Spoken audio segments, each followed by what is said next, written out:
Howdy ho, Andrew here. Welcome to the Onion Buns and welcome to another episode of Thrilling Adventures in IT and Hospitality.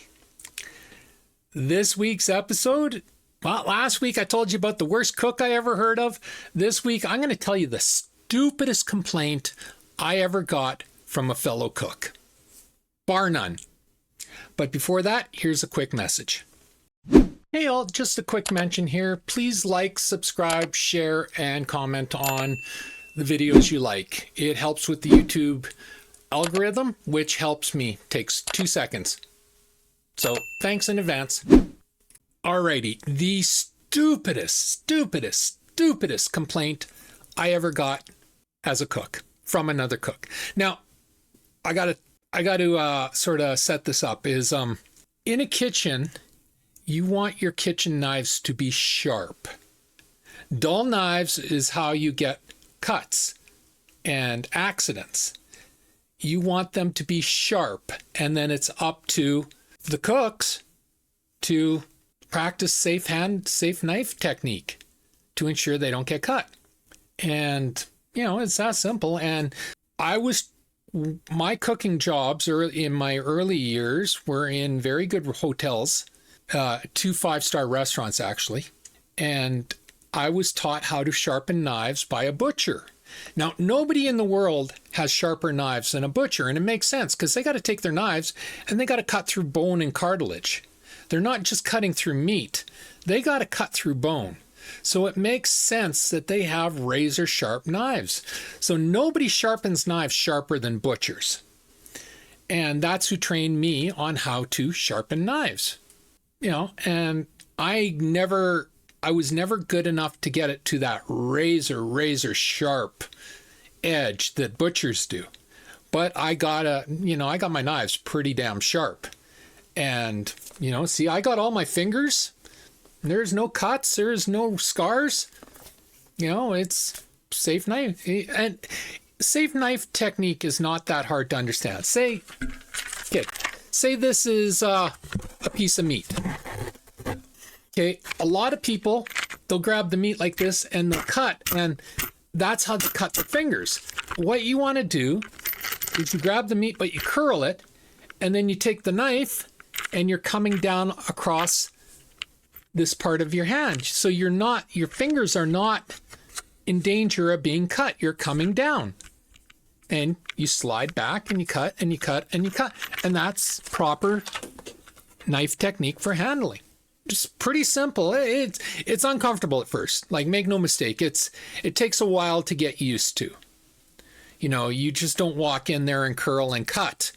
You got to think about it. You got to think what you're doing, and you got to do it enough that it becomes repetition. It becomes muscle memory. And once you do that, the chances of cutting yourself is very slim. So I'm working in this restaurant. I'm not going to tell you the name of the restaurant because I'm not proud I worked there. My back had gone out, so I could no longer work in the good restaurants. Physically I couldn't do it. This was my final cooking job, actually, and I took this job for the health benefits more than the wage. So anyway, I'm in there and I sharpen the knives because, again, in a kitchen you want your knives sharp. But unfortunately, this restaurant, I was the only experienced cook in this kitchen. Everyone else was like 18, 19-year-old off the street, never cooked in their lives. And they were all paid minimum wage for it. I was the only one making an actual living at it. And even that, I was paid well below what I was paid at the hotels and that, but I was still paid a lot more than these people.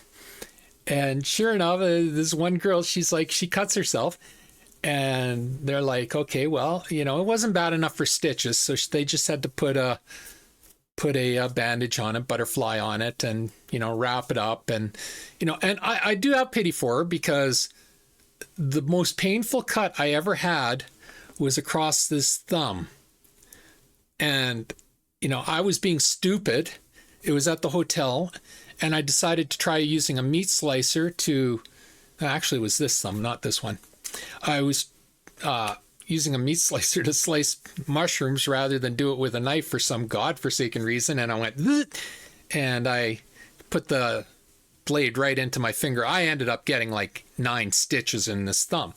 And it's the worst cut I ever had because you don't realize how much you hit your tips of your fingers and your thumb every day in just everyday life until you have a cut on the tip of your fingers or your thumb. Because then it's like, bang, ah, fuck, bang, ah, damn it, dang.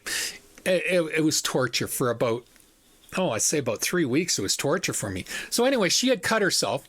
And, you know, I had pity for her. But then the manager came in and said, well, what was going on? Why'd you cut yourself? You know, and she's like, well, it's Andy's fault. I'm like, what the hell did I do? She's like, he made the knives too sharp. Yeah. I got yelled at for sharpening the knives too sharp. I'm not joking. But, you know, you're hiring kids off the street that have never worked in a kitchen in their life. This is the type of mentality you're going to run into. And it stuck with me. It's like, you got to be freaking kidding me. You know, and the manager even is like, no, you want sharp knives? No, I don't want my knives sharp. That's how you cut yourself. It's like, oh my God. Anyway, yeah, stupidest complaint I ever had about me in a kitchen. I sharpen knives too sharp. Yeah. Here's your sign. Anyway, that's my video for today. If you enjoyed the video, leave a like, a subscribe, and a share. I'm trying to grow my channel, and a like, a subscribe, and a share does me wonders. And I do appreciate everyone that does. I really do. Always feel free to leave a comment. Not only does it get us interacting, but it really does help me with the YouTube algorithm and getting more eyes on my videos. And as always, pew, pew, pew, and shit. Thanks for watching. Have a great day. And I have all my fingers. Bye.